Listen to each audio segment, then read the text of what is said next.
All right, so you've listened to blues all your life, and you know that at the end of the progression, some clever things happen in the bass line that make it want to start over again. Well, those are called turnarounds. That's what these lessons are going to be about, this lesson and the upcoming lesson. We're going to talk about how to build these turnarounds, and we're going to put them in two categories, ascending and descending. In this lesson, we're going to talk about the ascending turnaround, which is formulated 1, 3, 4, sharp 4, 5. And then you're going to learn two different ways to stick a tail on them. Either a chromatic move from the 4 up to the 5 or a flat 6 to a 5 move. Now, this has been a lot of theory rap, right? You may not even understand what I just said, but as soon as you hear them, you're going to say, oh yeah, I know what the guy's talking about. All right, we're going to talk about how to lay them out on the neck. And the cool thing is that these are also going to serve you down the road when we play against the jam tracks. You'll see me use these as actual bass lines over the chords. All right, so I'm very excited about these two lessons. Let's look at the ascending turnarounds. What I want you to do now is look at diagram 6. If you look at diagram 6, you will see how it's an ascending turnaround, and numerically you just have this chromatic move. Now, if you don't know what the word chromatic means, it simply means consecutive half steps, either ascending or descending. Put your hand in second position. Your second finger is going to play the 1, and you've learned the 1, 3, 5 from your arpeggios, haven't you? So all we're going to do is connect the 3 and the 5 chromatically. Now this is a great finger exercise, by the way, and it's a great line. You're going to use this 3 to 5 chromatic move a lot of times, not just on this turnaround, okay? So make sure that you start stacking this information. We had the major arpeggio, the major 6, the major, or the flat dominant 7th arpeggio, so we always had 1, 3, 5 as the nucleus of that arpeggio, right, or any of those. Let's just practice playing that against this shuffle. So we would actually be playing measures 11 and 12 of a 12-bar blues. Here we go. 1, 2, 1, 2, 3, 4. Okay, let's do it against a slow blues because it's probably going to be a little easier for you. You won't feel like things are flying by at a lightning fast pace. Let me get the drum machine rolled up here. Slow blues.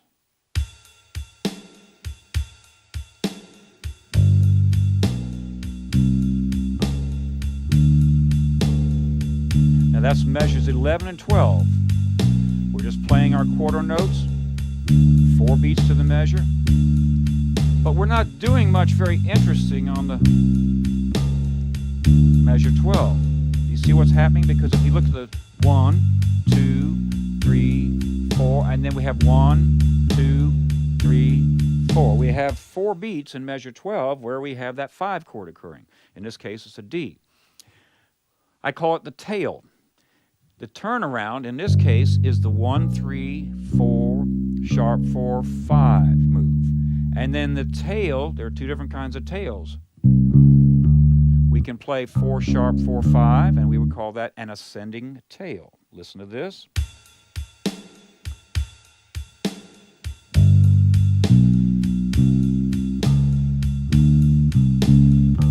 Again, 1, 3, 4, sharp 4, 5. And my ascending tail is simply 4 sharp 4, 5. Now, if these numbers aren't clear to you, you need to study these diagrams and memorize these shapes with their associated numbers. Because remember, it doesn't matter what key I'm in. Let's say I'm in the key of A. I just do the same thing.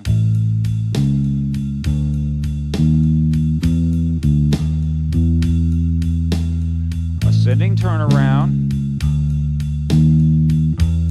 Now I want you to play along with it. We're going to do it in the key of G, okay? Hit the wrong button there, a little glitch. Here we go. 1, 2, ready, play.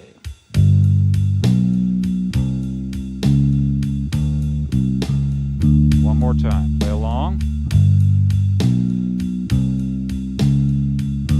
Now you try it.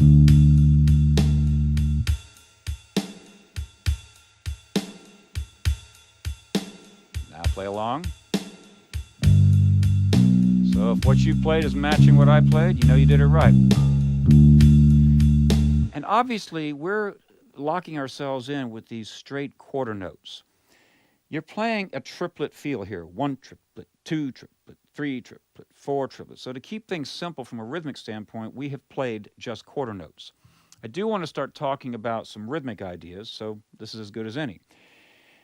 Eighth notes in a shuffle feel like this would amount to the first and the third eighth notes of the triplet feel, meaning this. Let's listen to that drum groove. You can hear the ride going in a triplet feel as follows. 1 triplet, 2 triplet, 3 triplet, 4 triplets. So if you played 1, 2, 3, 1, 2, 3, 1, just like that, and you count it 1 triplet, 2 triplet, 3 triplet, 4, you are playing eighth note triplets. This could also be notated as 12-8, meaning it would sound like this if you're counting. 1, 2, 3, 4, 5, 6, 7, 8, 9, 10, 11, 12. They're both the same thing. You're just taking 4 beats, and each beat subdivided into 3 equal parts. You can clearly hear it on the ride, so make sure you listen to what the drums are doing, that the ride or the hi-hat establish what the grid work is, the feel of the tune. If you want to play shuffle or swing eighth notes or jazz eighth notes, you would play as follows. The first and the third, so it sounds like.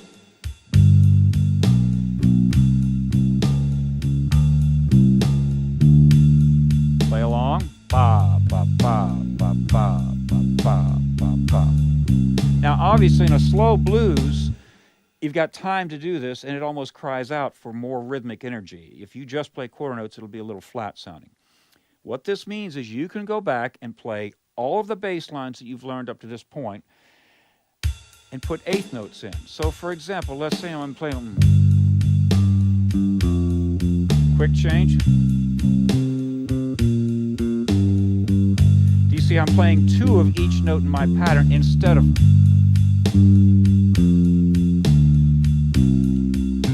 See how it's real open at a slow tempo like this, but then you can intersperse.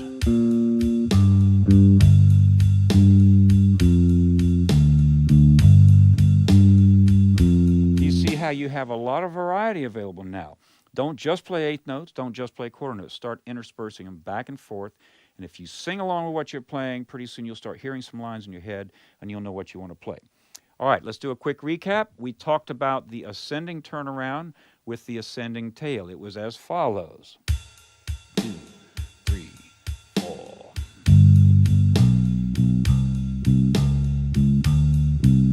And just for the record, did you notice how I used a different fingering? I start off in strict position. Second finger, first finger, second finger, third finger, and fourth, and then I shift into a more comfortable position using my first, second, and fourth fingers. You could also finger like this. Second finger, first finger, slide your first finger up, and then use your second, your fourth fingers. Because remember, when you're playing your root, your octave, your flat, 7, your fifth, it makes a lot of sense to use your first and your fourth fingers, so you're not in this one finger per fret position, this posture. Okay, so that was the ascending turnaround with the ascending tail. We have another kind of tail we can put on here. We could go.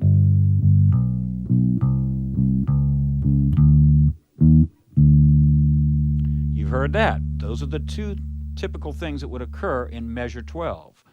All you're doing there is playing the sharp 5 to the 5. Or you can call it a flat 6. You can see that note occurring on diagram 7. It's a half step above the 5. So if you're on the 5 and you go up a half step, what's it going to be? A sharp 5 or a flat 6? And don't worry about why it could be called 2 different things. It depends theoretically how you're analyzing it. So let's demonstrate that. 1, 2, 3. Ascending turnaround with a descending tail.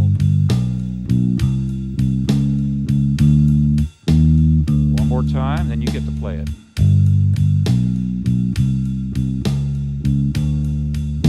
Your turn. Ready? Play.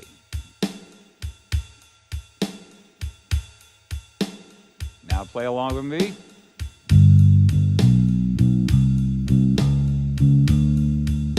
Let's do both turnarounds, or rather both ascending turnarounds, but with the 2 different tails. So we're going to do the ascending tail and then the descending tail. So here we go. 1, 2, ready, play.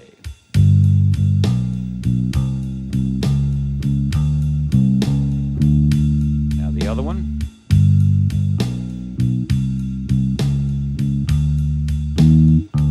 All right. Let's have some fun. Let's see if you can play those things at 103 beats per minute, because we were way down at 67 beats per minute. Ascending turnaround, ascending tail. 1, 2, 1, 2, 3, 4. Again. Now you try it. Together. Now let's play it with a descending tail, okay?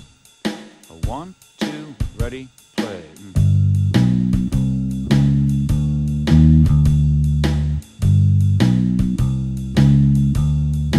Your turn. Together. Now let's try putting some of those eighth notes in there, right? So at this tempo, our eighth notes are going to sound like this. Bum, bum, bum, bum, bum, bum, bum. That's what makes it sound like a shuffle. Okay, so we're going to play eighth notes. Here we go. Ascending turnaround, ascending tail. 1, 2, 1, 2, here we go.